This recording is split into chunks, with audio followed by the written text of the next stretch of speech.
Hello everyone and welcome to the 8th lecture of our course जिसके अंदर हम लोग कंस्ट्रक्शन स्केड्यूलिंग को डिस्कस कर रहे हैं। हमारा जो कंस्ट्रक्शन मैनेजमेंट का स्पेशलाइजेशन है उसके अंदर ही हमारा सेकंड कोर्स है। तो लास्ट लेक्चर के अंदर हम लोगों ने फॉरवर्ड पास और बैकवर्ड पास कैलकुलेशंस को इंट्रोड्यूस किया था, राइट।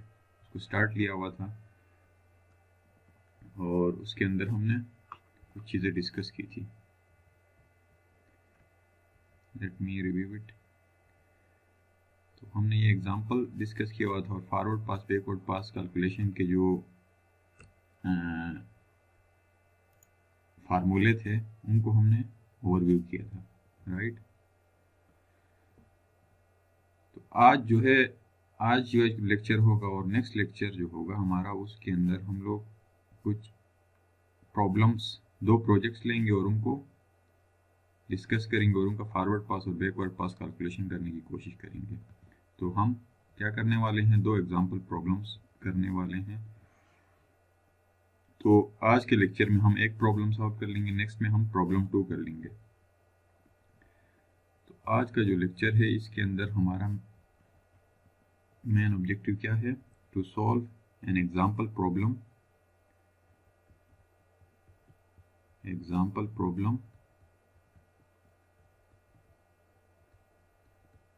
हमारा एग्जाम्पल प्रॉब्लम 1, इसको हम सॉल्व करेंगे। तो हमें एक क्या करना है, फॉरवर्ड पास और बैकवर्ड पास कैलकुलेशन करनी है एक प्रोजेक्ट के, जिसके हमें एक तो एक्टिविटीज गिवन है, ठीक हो गया, और हमें क्या चीज़ गिवन है, हमें प्रीडिसेसर्स गिवन है। सक्सेसर और प्रीडिसेसर का डिफरेंस क्या है वो मैंने पहले ही बता दिया है, आई थिंक 3rd या 4th लेक्चर के अंदर। एंड देन ड्यूरेशन हमें गिवन है। हमारे पास डिफरेंट एक्टिविटीज हैं, A B C D E F and G, ये हमारे पास एक्टिविटीज हैं। और हर एक्टिविटी का प्रीडिसेसर मीन्स इस एक्टिविटी से पहले वाला, इससे पहले जो एक्टिविटी होगा वो प्रीडिसेसर कहलाता है। तो हमारे पास ए से पहले ए का कोई प्रीडिसेसर नहीं है, इससे पहले कोई एक्टिविटी नहीं है। बी से पहले एक्टिविटी ए है, मतलब एक्टिविटी ए कंप्लीट होगा तो बी तभी स्टार्ट होगा। एक्टिविटी सी का प्रीडिसेसर है अगेन ए। एक्टिविटी डी का प्रीडिसेसर हमारे पास है बी, और एक्टिविटी ई का प्रीडिसेसर हमारे पास है B and C. Activity F का प्रीडिसेसर हमारे पास है सी, एंड एक्टिविटी जी का प्रीडिसेसर हमारे पास डी ई एंड एफ, ये हमारे पास है। मतलब ये है कि एक्टिविटी जी तभी स्टार्ट होगा जब ये तीनों activities D E F complete होंगी, तभी एक्टिविटी जी स्टार्ट होगा। उसके अलावा हमें ड्यूरेशंस गिवन है कि कितने ड्यूरेशन में हर एक्टिविटी कंप्लीट होगा। एक्टिविटी ए जो है उसका ड्यूरेशन 4 डेज है, ये डेज में हमें गिवन है ड्यूरेशन। एक्टिविटी बी का ड्यूरेशन हमारे पास 7 डेज है। एक्टिविटी सी का ड्यूरेशन हमारे पास 5 डेज है। एक्टिविटी डी का ड्यूरेशन हमारे पास 8 डेज है। एक्टिविटी ई का ड्यूरेशन हमारे पास 4 7 5 8, इसका ड्यूरेशन 5 है। देन एक्टिविटी एफ का ड्यूरेशन 2 है। एक्टिविटी जी का ड्यूरेशन 1 है। तो ये प्रोजेक्ट की हमें एक्टिविटीज गिवन है, उस हर एक्टिविटी के प्रीडिसेसर हमें गिवन है और ड्यूरेशन गिवन है। हमसे पूछा है प्रॉब्लम के अंदर कि हमने फॉरवर्ड पास और बैकवर्ड पास कैलकुलेशंस करनी है। एक चीज़ आप लोगों ने पिछला लेक्चर नहीं सुना था, आप इसको दोबारा से उसको सुन ले। फॉरवर्ड पास कैलकुलेशंस करने से हमें क्या मिलती है, किसी भी एक्टिविटी का अर्ली स्टार्ट और अर्ली फिनिश मिलता है। बैकवर्ड पास कैलकुलेशंस करने से किसी भी एक्टिविटी का लेट स्टार्ट और लेट फिनिश हमें मिलता है, ठीक हो गया।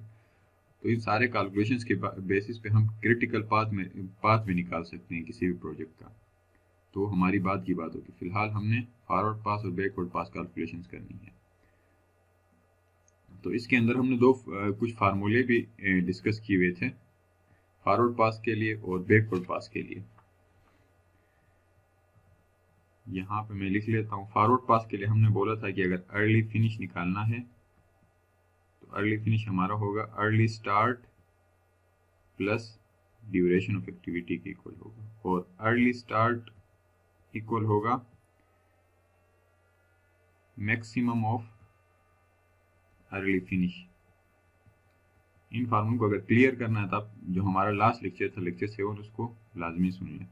ये फॉरवर्ड पास के लिए। और बैकवर्ड पास के लिए हमारे पास फार्मूला क्या थे? बैकवर्ड पास में हमने लेट स्टार्ट निकालने के लिए फार्मूला हमारे पास था लेट फिनिश माइनस ड्यूरेशन, और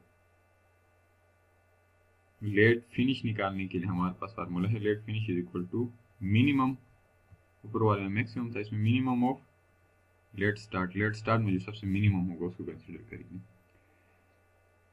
तो इस प्रॉब्लम को सॉल्व करने के लिए हमारे पास 4 स्टेप्स के अंदर हम इसको सॉल्व करते हैं। तो स्टेप बाय स्टेप हम इसको सॉल्व कर लेंगे।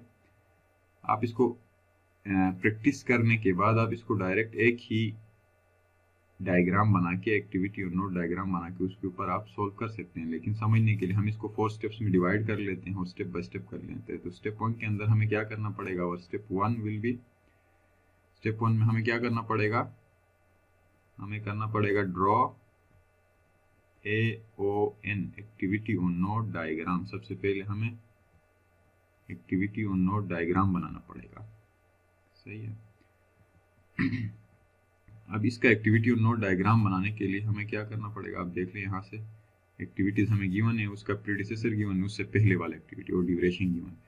तो लेट्स स्टार्ट, एक्टिविटी ए से स्टार्ट कर लेते हैं। एक्टिविटी ए जो हमारा है, इससे पहले यहाँ पे देख लें कोई एक्टिविटी नहीं है, सही है, यहाँ पे कोई नहीं है एक्टिविटी। और उसके बाद हमारा आता है एक्टिविटी बी। एक्टिविटी बी से पहले क्या है, एक्टिविटी ए है। एक्टिविटी बी हमारा जो होगा, इससे पहले एक्टिविटी ए होगा, राइट। और एक्टिविटी सी से पहले भी ए है, तो इसका मतलब क्या है, हमारा एक्टिविटी सी जो है उससे पहले भी ए है, मतलब एक्टिविटी सी तभी स्टार्ट होगा जब एक्टिविटी ए कंप्लीट होगा। इसी तरह एक्टिविटी बी भी तभी स्टार्ट होगा जब एक्टिविटी ए कंप्लीट होगा। Then move on to activity D. D से पहले बी है, मतलब डी यहाँ पे आएगा क्योंकि डी से पहले बी को कंप्लीट होना चाहिए, राइट। डी एक्टिविटी से पहले एक्टिविटी बी आपको कंप्लीट होना चाहिए, और एक्टिविटी ई से पहले बी और सी दोनों कंप्लीट होने चाहिए। मतलब एक्टिविटी ई जो हमारा होगा ना, इससे पहले सी भी कंप्लीट होना चाहिए और बी भी कंप्लीट होना चाहिए।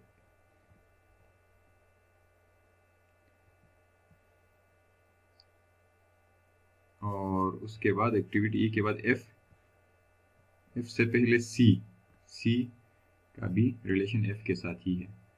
एफ को लेट्स से मैं यहाँ पे कर देता हूँ, एक्टिविटी एफ, ये भी एक्टिविटी सी से पहले कंप्लीट होना चाहिए। सॉरी, एक्टिविटी सी पहले कंप्लीट होगा, देन एक्टिविटी एफ आपका स्टार्ट होगा। उसके बाद जी, जी से पहले डी ई एफ तीनों कंप्लीट होने चाहिए। एक्टिविटी जी जो हमारा होगा, इससे पहले डी भी कंप्लीट होना चाहिए, ई भी कंप्लीट होना चाहिए और एफ भी कंप्लीट होना चाहिए, तभी हमारा एक्टिविटी जी स्टार्ट होगा। तो ये हमारा क्या बन गया, AON डायग्राम बन गया। स्टेप 1 के अंदर हमने AON डायग्राम बना दिया, लेकिन अभी हम हमारा मेन एम क्या है, हमने फॉरवर्ड पास और बैकवर्ड पास कैलकुलेशन करनी है। तो इसमें स्टेप 2 हमारा क्या होगा, स्टेप 2 के अंदर हमें क्या करना पड़ेगा, स्टेप 2 के अंदर आप क्या करोगे, put in the given durations.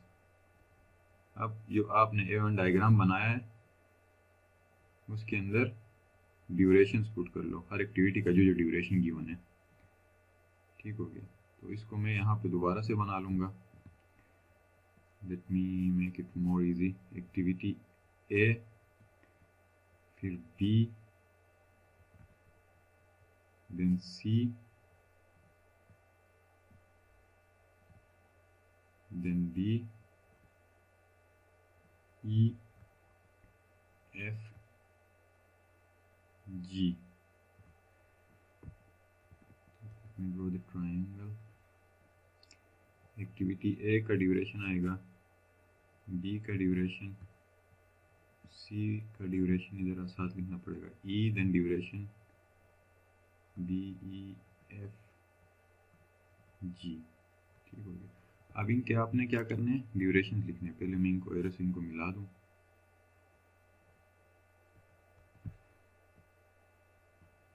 ऐसे था ना, ऊपर वाला डायग्राम मैं दोबारा बना रहा हूँ। सी के बाद एफ, सी के बाद ई, बी के बाद डी, बी के बाद बी ई, ऐसे ही था राइट। और जी जो है जब तीनों एंड होंगी, डी ई एफ तीनों एंड होंगी तभी स्टार्ट होगा। तो हमारे पास दोबारा से हमने डायग्राम बना दिया, लेकिन इसमें हमने ड्यूरेशन अब पुट करनी है। ए के लिए 4, देन बी के लिए 7, 4 7 5 8 5 2 1, ये ड्यूरेशन है राइट। तो लेट्स राइट इट डाउन 4 7 5। आप इसको ऊपर देख लें, मैं ड्यूरेशन लिख लेता हूँ। ए का ड्यूरेशन हमारे पास कितना गिवन है, 4 गिवन है। ए का ड्यूरेशन 4, बी का ड्यूरेशन हमें गिवन है 7 डेज का, सी का ड्यूरेशन हमें गिवन है 5 डेज का, डी का ड्यूरेशन हमें गिवन है 8 डेज का, ई का ड्यूरेशन हमें गिवन है 5 डेज का, एफ का ड्यूरेशन हमें गिवन है 2 डेज का, एंड जी का ड्यूरेशन हमें गिवन है 1 डे। स्टेप 2 हमारा हो गया, हमने ड्यूरेशन पुट कर ली। देन हमारा स्टेप 3 क्या होगा, स्टेप 3 के अंदर हमने करना है do the forward pass calculations, and then step 4 के अंदर do the backward pass calculations. ठीक हो गया। बल्कि इसको मैं स्टेप 4 को अलग से कर लेता हूँ, स्टेप 3 हम पहले कर लेते हैं। स्टेप 3 में पहले हम फॉरवर्ड पास कैलकुलेशंस कर लेते हैं। तो इसके लिए हमें दोबारा से ये ड्रॉ करना पड़ेगा। यहाँ पे सेम यही चीज़ दोबारा रिपीट कर लें। हमारा क्या है, एक्टिविटी ए 4 डेज का है, देन हमारा एक्टिविटी बी है 7 डेज का, एक्टिविटी सी हमारा है 5 डेज का, एक्टिविटी डी हमारा है 8 डेज का, एक्टिविटी ई हमारा है 5 डेज का, एक्टिविटी एफ हमारा है 2 डेज का, एक्टिविटी जी हमारा है 1 दिन का। सही हो गया। तो activity A, B, C, D, E, F and then G. अब इस स्टेप में हमने क्या करना है, फॉरवर्ड पास कैलकुलेशन करनी है। फॉरवर्ड पास कैलकुलेशन के अंदर हम लोग क्या करते हैं, किसी भी एक्टिविटी का अर्ली स्टार्ट और अर्ली फिनिश निकालते हैं कि नहीं, जिसका जिक्र हमने पिछले लेक्चर में किया हुआ है। तो फॉरवर्ड पास कैलकुलेशन करेंगे, देन नेक्स्ट स्टेप में बैकवर्ड पास कैलकुलेशन। अब यहाँ पे मैं की बना लेता हूँ। कोई भी एक एक्टिविटी हमारा जो भी होगा उसका हम क्या करते हैं, यहाँ पे टॉप जो कॉर्नर है ये अर्ली स्टार्ट होता है और ये वाला अर्ली फिनिश यहाँ पे होता है राइट। और यहाँ पे लेट स्टार्ट और लेट फिनिश हम लिखते हैं। यहाँ पे ड्यूरेशन आ गया, यहाँ पे एक्टिविटी का नाम आ गया। जैसे एक्टिविटी ए है उसका duration early start early finish, late start late finish. तो अभी जो हम कर रहे हैं फॉरवर्ड पास कैलकुलेशन, तो इस फॉरवर्ड पास कैलकुलेशन के अंदर हम क्या निकालते हैं, किसी भी एक्टिविटी का अर्ली स्टार्ट और अर्ली फिनिश निकालते हैं। मतलब हमें अब इन एक्टिविटीज़ का अर्ली स्टार्ट अर्ली फिनिश, इसका भी अर्ली स्टार्ट अर्ली फिनिश, इसका भी अर्ली स्टार्ट अर्ली फिनिश निकालेंगे। इस एक्टिविटी का अर्ली स्टार्ट अर्ली फिनिश, इसका भी अर्ली स्टार्ट अर्ली फिनिश। इसी तरह सी का early start early finish, F का अर्ली स्टार्ट अर्ली फिनिश, ई का भी इसी तरह सबका अर्ली स्टार्ट अर्ली फिनिश हमने निकालना है। ये हमने निकाला अर्ली स्टार्ट और अर्ली फिनिश, ये हमारा फॉरवर्ड पास कैलकुलेशन होगा। ठीक हो गया। तो इसको स्टार्ट लेने के लिए सबसे पहले हम क्या करते हैं, फर्स्ट एक्टिविटी जो होगा उसका अर्ली स्टार्ट हमेशा 0 कंसिडर करते हैं। उसके बाद 0 प्लस ड्यूरेशन, सही है, 0 प्लस ड्यूरेशन हमें क्या मिलेगा, अर्ली फिनिश मिलेगा 4। Then moving on to next इसके बाद ए के बाद 2 एक्टिविटीज आ रही हैं, बी और सी 2 आ रही हैं, सही है। तो इनका जो अर्ली स्टार्ट होगा ना, बी का भी अर्ली स्टार्ट, सी का भी अर्ली स्टार्ट हमेशा पिछला जो आपका प्रीडिसेसर है उसका अर्ली फिनिश जो होगा वो इधर अर्ली स्टार्ट हो जाएगा 4 देन 4। ठीक हो गया। देन इसका अर्ली स्टार्ट प्लस ड्यूरेशन, इसका अर्ली फिनिश हो जाएगा 4 प्लस 7 11, इसका 4 plus 5 9। Then moving on to E. अब ई पे आते हैं तो ई के बैकग्राउंड में जो प्रेडिसेसर हैं वो बी और सी हैं, 2 एक्टिविटीज आ रही हैं। जैसे इस केस में एक ही था, सी का भी प्रेडिसेसर सिर्फ ए था, बी का प्रेडिसेसर सिर्फ ए ही था, लेकिन अब ई का प्रेडिसेसर क्या है, बी भी है और सी भी है, 2 हैं।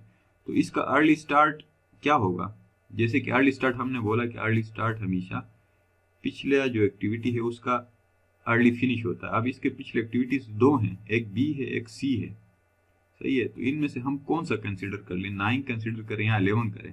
तो फॉरवर्ड पास कैलकुलेशन में इस तरह के सिचुएशन जहाँ है जहाँ पे एक से ज़्यादा प्रेडिसेसर हों तो उसमें जो बड़ी वैल्यू होगी अर्ली फिनिश की वो हम कंसीडर करते हैं। तो इसमें बड़ी वैल्यू कौन सी है, इसमें 11 है, इसमें 9 है, तो 11 will be our early start of E, activity E. अब इसका अर्ली फिनिश क्या होगा, 11 प्लस 5 15। इसी तरह आप डी पे आ जाएं, डी का अर्ली स्टार्ट निकालने के लिए आप देखें कि इसका प्रेडिसेसर कौन कौन सा, इसका प्रेडिसेसर एक्टिविटी सिर्फ एक्टिविटी बी है, तो इसका बी का अर्ली फिनिश यहाँ पे अर्ली स्टार्ट बन के आएगा 11 प्लस 8, इसका अर्ली फिनिश होगा 19। ठीक हो गया। इसी तरह एफ पे जब आप आते हैं तो एफ का प्रेडिसेसर कितने हैं, एफ का प्रेडिसेसर सिर्फ सी ही है, सही है। जब सी खत्म होगा तो तब एफ स्टार्ट होगा, तो इसका सी का अर्ली जो फिनिश है वो यहाँ पे अर्ली स्टार्ट हो जाएगा। Then early start plus 2 11 will be early finish of activity F. इसी तरह आप जी पे आ जाएं, जी पे जब आप आके देखते हैं तो इसके प्रेडिसेसर कितने हैं, 3 हैं, एक तो डी है, फिर ई भी इसका प्रेडिसेसर है और एफ भी इसका प्रेडिसेसर है। तो इन तीनों में से जो सबसे हाईएस्ट जिस एक्टिविटी का अर्ली फिनिश होगा वो हम कंसिडर करेंगे। डी का अर्ली फिनिश 19 है, ई का अर्ली फिनिश 15 है और एफ का अर्ली फिनिश 11 है, तो 19 इसका अर्ली स्टार्ट बन जाएगा, 19 प्लस 1 20। तो इसको हम बोलते हैं फॉरवर्ड पास कैलकुलेशन, जिसके अंदर हमने हर एक्टिविटी का अर्ली स्टार्ट और अर्ली फिनिश निकाल दिया, सही है। अब स्टेप 4 जो हमारा होगा, स्टेप 4 उसके अंदर हम क्या करेंगे, do backward pass calculations. Step 4 में बैकवर्ड पास, इसके लिए हम फिगर दोबारा नहीं बनाते, इसी के अंदर ही कर लेते हैं, क्योंकि हर एक्टिविटी का नीचे जो हमने लिखा हुआ लेट स्टार्ट और लेट फिनिश, ये हम बैकवर्ड पास से निकालते हैं। बैकवर्ड पास कैलकुलेशंस, तो इसको हम शो कर लेंगे, ऐसे ग्रीन से कर लेते हैं। तो इसका एक और चीज, फॉरवर्ड पास कैलकुलेशन हम क्या करते हैं, मैंने पिछले लेक्चर में बताया था, लेफ्ट टू राइट कैलकुलेशन करते हैं। इसमें हम क्या करते हैं, बैकवर्ड में राइट टू लेफ्ट स्टार्टिंग लेते हैं और बैकवर्ड में हम क्या निकालते हैं, लेट स्टार्ट और लेट फिनिश निकालते हैं हर एक्टिविटी का। तो लेट स्टार्ट, तो इसमें क्या होगा, जी एक्टिविटी का जो लेट फिनिश है वो हमेशा ये वाला यहाँ पे मूव कर जाएगा यहाँ पे। तो इसका लेट फिनिश 20 हो जाएगा और लेट स्टार्ट 20 माइनस ड्यूरेशन 19। जैसे कि हम लोग प्लस करते थे फॉरवर्ड पास में, इसमें ड्यूरेशन को माइनस करना है, 19 हो गया, right. Then move on to D और एफ, जो भी आपकी मर्जी हो उस पे आ जाएं। एफ पे हम स्टार्ट कर लेते हैं। एफ पे जो यहाँ पे इसका जो लेट स्टार्ट है ना, यहाँ पे इसका लेट फिनिश बन जाएगा 19। देन 19 माइनस 2 17 इस एक्टिविटी का लेट स्टार्ट हो जाएगा। देन डी पे आप आ जाएं। डी पे आएंगे तो क्या होगा, डी से पहले पिछला एक्टिविटी क्या है, जी है ना, राइट, जी। तो जी का जो लेट स्टार्ट है यहाँ पे लेट फिनिश बन जाएगा 19। Then 19 minus 8 11। इसी तरह ई पे आ जाएं। ई का पिछला एक्टिविटी जी है, तो जी का जो लेट स्टार्ट है वो यहाँ पे लेट फिनिश बन जाएगा 19। 19 माइनस 5 14, ठीक हो। इसी तरह सी पे आ जाएं। सी का पिछला एक्टिविटी क्या है, एफ है, तो एफ का जो लेट स्टार्ट है ये यहाँ पे लेट फिनिश बन जाएगा 17। तो 17 minus 5 will be how much, 9, right. Wait एक चीज यहाँ पे हमने रॉन्ग कर दी। आप सी पे देख लेना। सी से पिछली एक्टिविटीज कौन सी, सिर्फ एफ नहीं है, ई भी है। अब ये इधर नोट करने वाली चीज है, सी से पिछली एक्टिविटीज सिर्फ एफ नहीं है, ई भी है और एफ भी है। अब इन दोनों में हमने डिसाइड करना है कि आइदर हमें इन दोनों में से लेट स्टार्ट तो लेके आना है, लेकिन ई का लेट स्टार्ट लेके आएंगे या फिर एफ का लेट स्टार्ट यहाँ पे आएगा। तो बैकवर्ड पास कैलकुलेशन, जैसे फॉरवर्ड पास कैलकुलेशन में इस तरह का सिचुएशन आया तो हम हायर नंबर को कंसिडर करते थे, लेकिन बैकवर्ड पास में स्मॉलर नंबर को कंसिडर करेंगे, जो मिनिमम वैल्यू होगा उसको कंसिडर करेंगे। तो यहाँ पे हमारा आएगा 14 ना कि 17, सही है। 14 माइनस 5 9। अब बी पे आ जाएं। बी पे भी अगेन सेम सिचुएशन है। बी जो है, बी से पहले वाली एक्टिविटीज ई भी है और डी भी है, राइट। अब ई और डी दोनों में से हमें कौन सा लेट स्टार्ट लेना होगा, एक में 11 है एक में 14 है। तो ऑब्वियसली बैकवर्ड पास कैलकुलेशन कर रहे हैं तो हम स्मॉलर वैल्यू लेंगे। स्मॉलर क्या है, 11 है। 11 minus 4, 11 minus 7 4। Then activity A पे अगेन आ जाएं। तो एक्टिविटी ए पे भी उससे पिछला सी भी है और बी भी है। तो हमने यहाँ पे लिखना होता है इन एक्टिविटीज का लेट स्टार्ट यहाँ पे आके लेट फिनिश बन जाता है। तो यहाँ पे लेट स्टार्ट 4 है और यहाँ पे 9 है। तो मिनिमम वैल्यू हम लेंगे, दोनों में से छोटा वैल्यू 4 है, तो 4 यहाँ पे आएगा। 4 माइनस 4 0, राइट। तो हमारी फॉरवर्ड पास कैलकुलेशन और बैकवर्ड पास कैलकुलेशन दोनों कंप्लीट हो गई यहाँ पे। तो नेक्स्ट क्लास के अंदर हम एक और एग्जांपल कर लेंगे, उसमें हम स्टेप बाय स्टेप नहीं कर लेंगे, डायरेक्ट उसको सॉल्व करने की कोशिश करेंगे। कोई प्रॉब्लम कर लेंगे फॉरवर्ड पास और बैकवर्ड पास की, ताकि हमारी प्रैक्टिस अच्छे से हो जाए और फिर उसके बाद हम क्रिटिकल पाथ मेथड को स्टार्ट लेंगे। So see you guys in next video with problem number 2।